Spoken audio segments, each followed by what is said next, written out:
Hi hello ನಮಸ್ತೆ watch Kannada serial ಚಾನಲ್ಗೆ ಸ್ವಾಗತ. ಇವತ್ತಿನ ರಾಮಾಚಾರಿ ಪೂರ್ತಿ ಸಂಚಿಕೆಯಲ್ಲಿ ಏನಾಗುತ್ತೆ ಅಂತ ನೋಡೋಣ. ಸಂಚಿಕೆ ಪ್ರಾರಂಭದಲ್ಲಿ ಚಾರು ಹೇಳ್ತಾಳೆ, ರಾಮಾಚಾರಿ ಒಪ್ಕೋ, ಇದು ಒಳ್ಳೆ ಸಂಬಂಧ.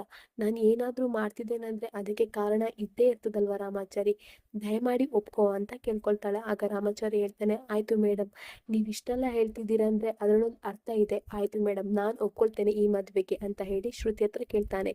ಶ್ರುತಿ, ನಿಂಗೆ ಈ ಮದುವೆಗೆ ಒಪ್ಪಿಗೆ ಇದೆಯಾ ಅಂತ ಕೇಳ್ತಾನೆ. ಆಗ ಶ್ರುತಿ ಹೇಳ್ತಾಳೆ, ಹೌದಣ್ಣ, ನಂಗೆ ಈ ಮದುವೆಗೆ ಸಂಪೂರ್ಣ ಒಪ್ಪಿಗೆ ಇದೆ ಅಂತ ಹೇಳ್ತಾಳೆ. ಆಗ ರಾಮಾಚಾರಿ ಹೇಳ್ತಾನೆ, ಮನೆಯವರೆಲ್ಲ ಒಪ್ಪಿ ಆಯ್ತು ಮೇಡಮ್, ಆದರೆ ಅಪ್ಪನಿಗೆ ವಿಚಾರ ತಿಳಿಸೋರು ಯಾರು, ಅವರ ಒಪ್ಪಿಗೆ ಪಡಿಬೇಕಲ್ವಾ ಅಂತ ಹೇಳ್ತಾನೆ. ಆಗ ಚಾರು ಹೇಳ್ತಾಳೆ, ಮಾವಂಗೆ ನಾನು ಒಪ್ಪಿಸ್ತೇನೆ ರಾಮಾಚಾರಿ, ನಾಳೆನೇ ಮದುವೆ ಅಂತ ಹೇಳ್ತಾಳೆ. ಆಗ ರಾಮಾಚಾರಿ ಹೇಳ್ತಾನೆ, ಏನು ಮೇಡಮ್ ನಾಳೆ ಮದುವೆನಾ? ಅಲ್ಲ, ಅರೇಂಜ್ಮೆಂಟ್ಸ್ ಎಲ್ಲ ಮಾಡ್ಕೋಬೇಕು, ಅಪ್ಪನ ಒಪ್ಪಿಸ್ಬೇಕು, ಹೀಗಿರುವಾಗ ನಾಳೆನೇ ಹೇಗೆ ಮದುವೆ ಆಗೋದು ಅಂತ ಹೇಳ್ತಾನೆ. ಆಗ ಚಾರು ಹೇಳ್ತಾಳೆ, ಅದೆಲ್ಲ ನಾನು ನೋಡ್ಕೊಳ್ತೇನೆ ರಾಮಾಚಾರಿ, ಮಾವ ಒಪ್ಕೊಳ್ತಾರೆ, ಅವ್ರನ್ನ ನಾನು ಒಪ್ಪಿಸ್ತೇನೆ ಅಂತ ಹೇಳ್ತಾಳೆ. ಇನ್ನು ರೂಮಲ್ಲಿ ವೈಶಾಖ ಮತ್ತೆ ರುಕ್ಕು ಮಾತಾಡ್ತಾ ಇರ್ತಾರೆ. ರುಕ್ಕು ಹೇಳ್ತಾಳೆ, ಅಲ್ಲ ಅಕ್ಕ, ಈ ಚಾರುಗೆ ಎಲ್ಲ ಗೊತ್ತಿದೆ, ಅವಳು ಗೊತ್ತಿದ್ದು ನಾಟಕ ಏನಾದರೂ ಮಾಡ್ತಿದ್ದಾಳಾ ಅಂತ ಹೇಳ್ತಾಳೆ. ಆಗ ವೈಶಾಖ ಹೇಳ್ತಾಳೆ, ಅದೇ ಗೊತ್ತಿಲ್ಲ ರುಕ್ಕು, ಏನೋ ಮಾಡ್ತಿದ್ದಾಳೆ ಅವಳು ಅಂತ ಹೇಳ್ತಾಳೆ. ಆಗ ಚಾರು ರೂಮಿಗೆ ಬಂದು ಡೋರ್ ಹಾಕ್ತಾಳೆ. ರುಕ್ಕುನು ಅಲ್ಲೇ ಇರ್ತಾಳೆ. ಆಗ ವೈಶಾಖ ಹೇಳ್ತಾಳೆ, ಯಾಕೆ ಚಾರು ಡೋರ್ ಹಾಕಿದ್ಯಾ ಅಂತ ಹೇಳ್ತಾಳೆ. ಆಗ ಚಾರು ಹೇಳ್ತಾಳೆ, ನಾನಿಂಗೆ ಇವತ್ತೊಂದು ಒಳ್ಳೆ ಬಹುಮಾನ ಕೊಡಬೇಕು, ಆ ಬಹುಮಾನ ಕೊಡುವಾಗ ಯಾರು ನೋಡ್ಬಾರ್ದಲ್ವಾ, ಅದಕ್ಕೆ ಡೋರ್ ಹಾಕಿದೆ ಅಂತ ಹೇಳ್ತಾಳೆ. ಆಗ ವೈಶಾಖ ಹೇಳ್ತಾಳೆ, ಬಹುಮಾನನ, ಏನು ಬಹುಮಾನ ಅಂತ ಹೇಳ್ತಾಳೆ. ಆಗ ಚಾರು ಕೆನ್ನೆಗೊಂದು ಹೊಡಿತಾಳೆ. ಆಗ ವೈಶಾಖ ಹೇಳ್ತಾಳೆ, ಯಾಕೆ ಹೊಡೆದೆ ಅಂತ ಹೇಳ್ತಾಳೆ. ಚಾರು ಇನ್ನೂ ಒಂದು 3-4 ಸಲ ಕೆನ್ನೆಗೆ ಹೊಡಿತಾನೆ ಇರ್ತಾಳೆ.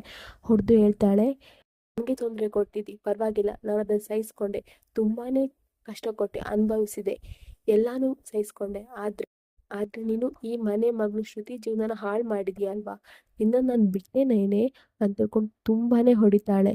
ನಿಂಗೆ ಗೊತ್ತಾ, ನಿಂಗೆ ಕಿರಣ್ ಯಾರಂತ ಗೊತ್ತಾ ಅಂತ ಕೇಳ್ತಾಳೆ. ಆಗ ವೈಶಾಖನಿಗೆ ಹೆದರಿಕೆ ಆಗುತ್ತೆ. ನಾಟಕ ಮಾಡಬೇಡ ವೈಶಾಖ, ನಿನ್ನ ವಿಷಯ ಎಲ್ಲ ಪೊಲೀಸರಿಗೆ ಗೊತ್ತಾಗಿದೆ, ನೀನು ಕಿರಣಿಗೆ ಶ್ರುತಿ ಭಾಳ ಹಾಳು ಮಾಡ ಅಂತ ಹೇಳಿ ಸುಪಾರಿ ಕೊಟ್ಟಿದ್ದು ಎಲ್ಲಾನು ಗೊತ್ತಾಗಿದೆ ಅಂತ ಹೇಳ್ತಾಳೆ.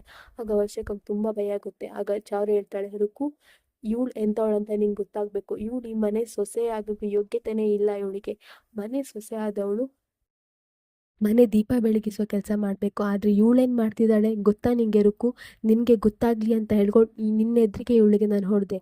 ನೋಡು ವೈಶಾಖ, ಇನ್ಸ್ಪೆಕ್ಟರ್ ಯಾವ ಟೈಮಲ್ಲಿ ಬಂದು ಬೇಕಾದರೂ ನೀನನ್ನು ಅರೆಸ್ಟ್ ಮಾಡ್ಬೋದು, ನೆನಪಿಡ್ಕೊ, ಏನಾದರೂ ನೀನು ಮದುವೆಗೆ ತೊಂದರೆ ಕೊಡಬೇಕು, ಆಮೇಲಿದೆ ನಿನಗೆ ಬುದ್ಧಿ ಕಲಿಸ್ತೇನೆ ನಾನಂತ ಹೇಳಿ ಹೋಗ್ತಾಳೆ. ಇನ್ನು ಬೆಳಿಗ್ಗೆ ಆಗಿರುತ್ತೆ. ಮುರಾರಿಯೇ ಪೌರೋಹಿತ್ಯ ಮಾಡ್ತಾ ಇರ್ತಾನೆ ಮದುವೆಗೆ ಎಲ್ಲ ಸಿದ್ಧತೆಯೂ ಮಾಡ್ಕೊಂಡಿರ್ತಾರೆ. ಇನ್ನು ಹುಡುಗನ ಅಪ್ಪ ಅಮ್ಮ, ಮನೆಗೆ ನೆಂಟರು ಎಲ್ಲ ಬಂದಿರ್ತಾರೆ. ಇನ್ನು ನಾರಾಯಣಾಚಾರ್ಯರು ತುಂಬ ಖುಷಿಯಿಂದ ಕೆಲಸ ಮಾಡ್ತಾ ಇರ್ತಾರೆ, ಎಲ್ಲರನ್ನೂ ಸ್ವಾಗತ ಕೊಡ್ತಾ ಇರ್ತಾರೆ.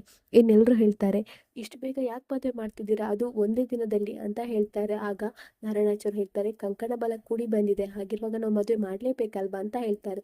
ಇನ್ನು ಮದುವೆ ಯಾವುದೇ ತಡೆ ಇಲ್ಲದೆ ನಿರ್ವಿಘ್ನವಾಗಿ ನಡೆಯುತ್ತೆ. ಇನ್ನು ವೈಶಾಖ ಮತ್ತು ರುಕ್ಕು ಸಿಟ್ಟಲ್ಲೇ ಇರ್ತಾರೆ. ಇನ್ನು ಮದುವೆ ಆಗಿ ಹುಡುಗ ಶ್ರುತಿಯನ್ನು ಕರ್ಕೊಂಡು ಮನೆಗೆ ಹೊರಡ್ತಾನೆ. ಆವಾಗ ಶ್ರುತಿ ಹೇಳ್ತಾಳೆ ಚಾರುಗೆ, ಅತಿಗೆ, ನೀವು ನನ್ನ ಜೀವನ ಸರಿದಾರಿಗೆ ತಂದ್ರಿ, ನಿಮ್ಮ ಋಣ ನನ್ನ ಮೇಲಿದೆ ಅತಿಗೆ ಅಂತ ಹೇಳ್ತಾಳೆ. ಇನ್ನು ಆ ಹುಡುಗ ಹೇಳ್ತಾನೆ, ಯಾರೂ ಹೆದರ್ಬೇಡಿ, ನಾನು ಶ್ರುತಿಯನ್ನು ನೀವೆಷ್ಟು ನೋಡ್ಕೊಳ್ತಿದ್ರು ಅದಕ್ಕಿಂತ ಜಾಸ್ತಿ ನಾನು ಶ್ರುತಿಯನ್ನು ಚಂದ ಮಾಡಿ ನೋಡ್ಕೊಳ್ತೇನೆ ಅಂತ ಹೇಳ್ತಾನೆ. ಇನ್ನು ಶ್ರುತಿ ಅವ್ರ ಗಂಡನ ಮನೆಗೆ ಹೋಗ್ತಾಳೆ. ಇಲ್ಲಿಗೆ ಈ ಸಂಚಿಕೆ ಸಣ್ಣ ಕ್ಲಿಪ್ಪಿಂಗ್ಸ್ ಮುಗಿಯುತ್ತೆ. ನಮ್ಮ watch Kannada serial channel subscribe ಮಾಡ್ಕೊಳ್ಳಿ.